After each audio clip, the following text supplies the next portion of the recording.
여러분, 혹시 델이라는 기업을 아시나요? 아마 집이나 사무실에서 쓰는 가성비 좋은 모니터 혹은 노트북을 만드는 회사 정도로 생각하셨을 겁니다.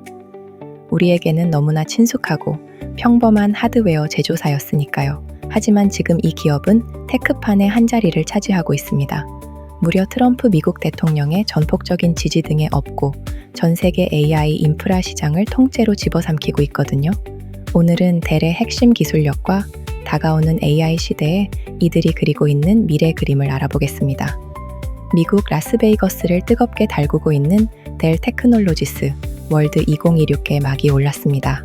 하지만 전 세계 테크 인사이더들의 시선은 무대 위 화려한 조명이 아닌 딱 열흘 전 백악관에서 나왔던 트럼프 대통령의 이 한마디에 쏠려 있습니다. 가서 델 컴퓨터를 사십시오. 현직 미국 대통령이 특정 빅테크 기업의 이름을 직접 거명하며 대놓고 판촉을 해주는 이 초유의 사태. 확실한 것은 이 입김 하나로 5월 8일 델의 주가는 단 하루 만에 12% 가깝게 폭등하며 역사상 최고치를 갈아치웠다는 사실입니다.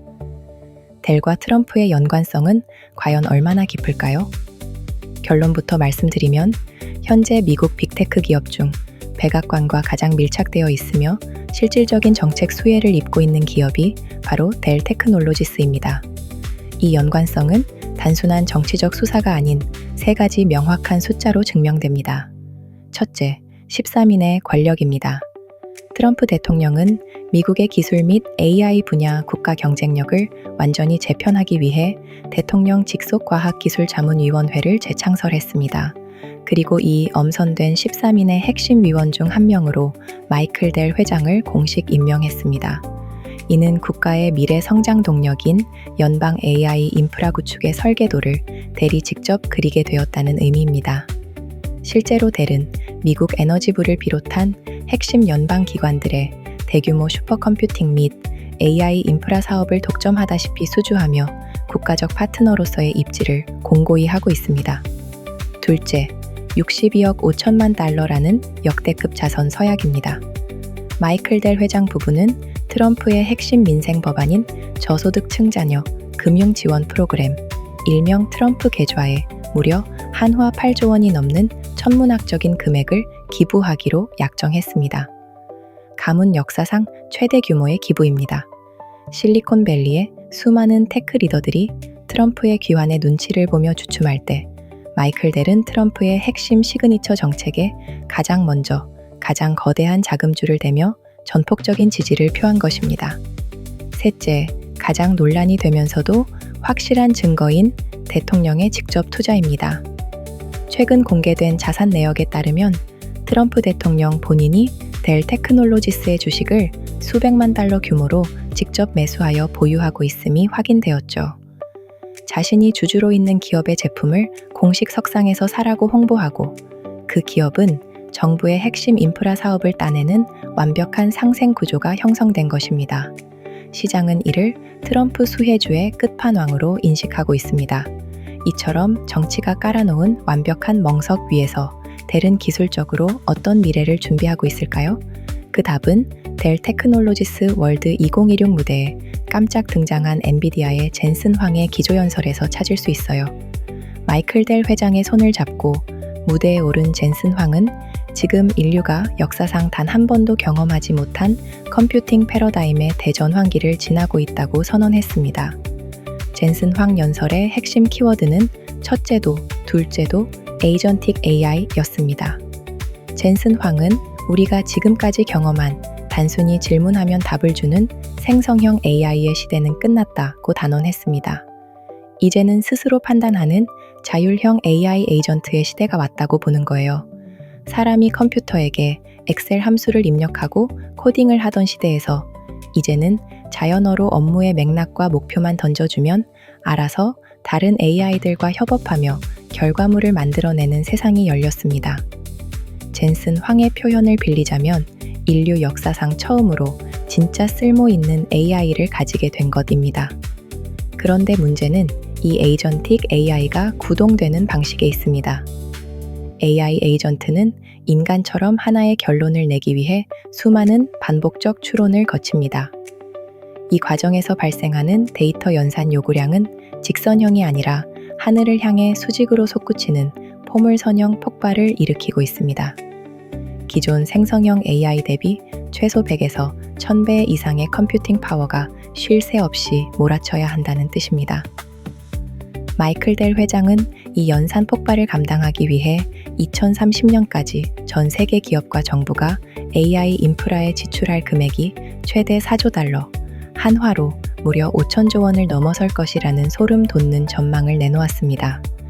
그리고 그 천문학적인 자금의 대부분이 향할 종착지가 바로 델과 엔비디아가 합작한 인프라 생태계입니다. 그렇다면 델은 이 무지막지한 포물선형 연산 폭발을 어떻게 감당하겠다는 것일까요?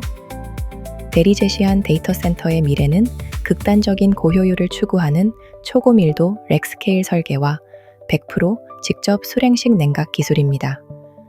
이번 발표에서 가장 주목받은 것은 차세대 AI 슈퍼컴퓨터 아키텍처인 엔비디아 베라 루빈 기반의 신형 서버 파워엣지 XE 981의 공개였습니다.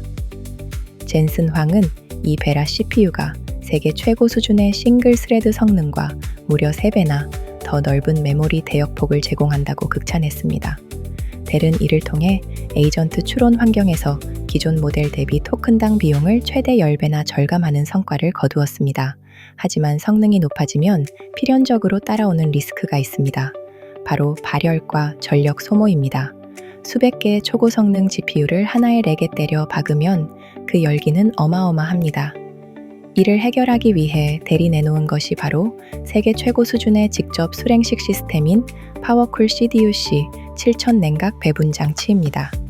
외기 온도가 아무리 높아도 내부의 특수 냉각수를 활용해 최대 144개의 GPU가 뿜어내는 열을 실시간으로 완벽하게 제어합니다. 더불어 델은 기업들이 부품을 따로 사서 조립하느라 겪는 인프라 구축 시행착오를 완전히 제로로 만들기 위해 공장에 서부터 서버, 네트워크, 그리고 초고속 AI 데이터 입출력을 지원하는 파일 스토리지, 파워스케일까지 완벽하게 하나의 패키지로 조립 최적화해 플러그만 꽂으면 바로 작동하는 파워렉 형태로 공급하겠다는 로드맵을 펼쳤습니다. 데이터 센터의 인프라 구축 패러다임 자체를 기성품 형태로 바꾸어 버리겠다는 야심찬 전략입니다. 하지만 많은 기업들이 생성형 AI를 도입하고 싶어 하지만 두 가지 장벽에 가로막힙니다.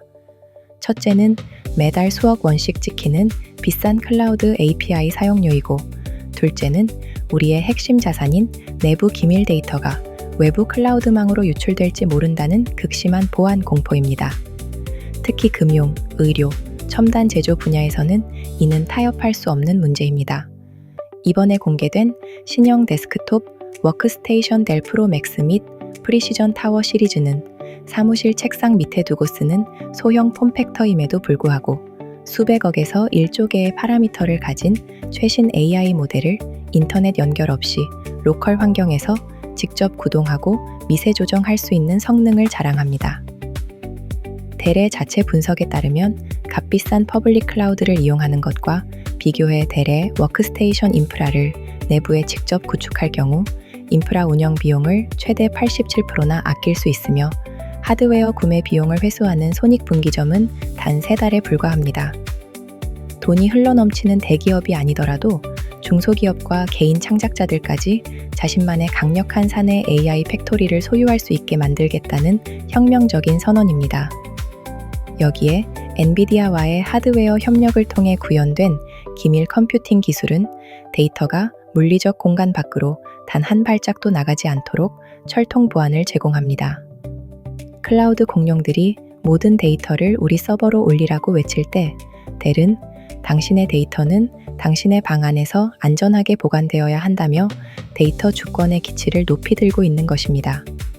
트럼프의 권력을 등에 업고 기술의 한계를 뛰어넘어 전 세계 모든 비즈니스의 심장부를 장악하려는 델의 위대한 여정은 이제 막 시작되었습니다. 여러분들은 어떻게 생각하시나요? 많은 정보와 지식 구독하고 얻어가세요. 지식 캔버스였습니다.